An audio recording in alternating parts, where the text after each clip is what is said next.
Okay. So ముందుగా మైత్రి నవీన్ గారిని మాట్లాడవలసిందిగా రిక్వెస్ట్ చేస్తున్నాం. నవీన్ గారు.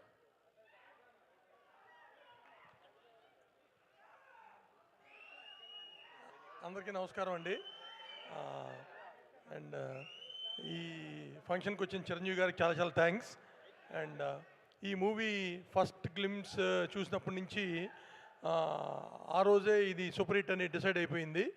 And and wish good luck to the entire team. Thank you అండి. Thank you so much. And ఇప్పుడు రవి గారిని మాట్లాడవలసిందిగా రిక్వెస్ట్ చేస్తున్నాం. ప్లీజ్ ఒక 2 మాటలు మాట్లాడండి.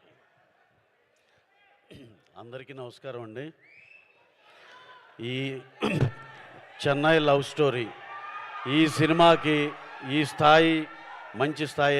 ఈ స్థాయి అంటే మళ్ళీ చిన్నది కాదు. దీనికి 4 దశాబ్దాల పాటు మగటం లేని మహారాజులాగా ఆయన ఇవ్వని బ్లాక్ బస్టర్లు కాదు, ఇండియాలో ఏ హీరో ఇవ్వనటువంటి బ్లాక్ బస్టర్లు ఇండస్ట్రీ హిట్లు ఇచ్చిన ఆయన ది మెగాస్టార్ చిరంజీవి గారు ఇలాంటి వచ్చి వీళ్ళందరినీ అయిన వాళ్ళందరినీ బ్లెస్ చేయాలని మనస్ఫూర్తిగా రావటం చాలా చాలా సంతోషంగా ఉంది సార్.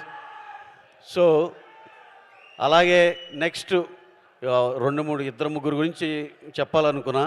అలాగే ఈ సినిమాకి ప్రొడ్యూసర్లుగా సాయి రాజేష్ గారు, ఎస్కేఎన్ గారు, ధీరజ్ ముగ్గురు పెద్ద బేబీతో చాలా పెద్ద హిట్ కొట్టారు. మళ్ళీ ఇంకోసారి ఇంకా దాన్ని మించిన హిట్ కొట్టబోతున్నారు. ఆ నమ్మకం అందరికీ ఉంది. ఎందుకంటే ఆ ప్రీమియర్స్ ఏదో పెట్టిన షోలను బట్టి చూస్తుంటే 37 ఇక్కడ నైజాంలో పెట్టారు. రెస్ట్ ఆఫ్ ద ప్లేసెస్లో ఇంకొక 20-25 పెట్టారు. అన్నీ ఫాస్ట్ ఫిల్లింగ్ అండ్ ఫుల్స్ అయిపోయినాయి. అంటే దీని మీద ఉన్న క్రేజ్ అర్థమవుతుంది. మరొకసారి వీళ్ళ కాంబినేషన్లో ఇంకో పెద్ద హిట్ కొట్టబోతున్నారు అనే దానికి ఇదే సంకేతం.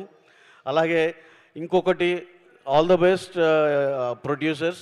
అలాగే మన మణి శర్మ గారు ఎప్పటి నుంచో ఓ మాట చెప్పాలనుకున్న మణి శర్మ గారి గురించి. ఆయన ఆ రోజుల్లో ఆయన ఇచ్చిన చూడాలని ఉంది కానీ ఇంకా ఆ తర్వాత ఇందిరా కానీ ఆ తర్వాత పోకిరి కానీ అతడు కానీ చిరుత కానీ ఆయన ఇచ్చిన భారీ హిట్లకి ఆ రోజుల్లో ఆ మెజర్మెంట్ లేదు. కానీ ఏమని యూట్యూబ్ వ్యూస్ అని అవన్నీ, లేకపోతే ఈ పాటి సార్ 100 బిలియన్లు అవన్నీ ఎక్కడో ఉండేవి సార్. దగ్గరికి కూడా ఎవరు వచ్చే లేనంత పరిస్థితిలో ఉండే అలాంటి సాంగ్స్ ఇచ్చారు ఆయన. అలాగే మన డైరెక్టర్ గారు ఇందాక చెప్తా రవి నంబూరి ఆయన చెప్తా హుక్కువర్డ్ ఏదో తొలి ప్రేమ అంత తోపు కాదురా అన్నారు. కానీ నిజంగా డెబ్యూటెంట్గా ఆయన మాత్రం తోపే. ఈ సినిమా అంత బాగా తీశాడని అందరూ చెప్తున్నారు. సో వన్స్ అగైన్ ఇక అందరికీ హోల్ క్యాస్ట్ అండ్ క్రూకి ఆల్ ద బెస్ట్.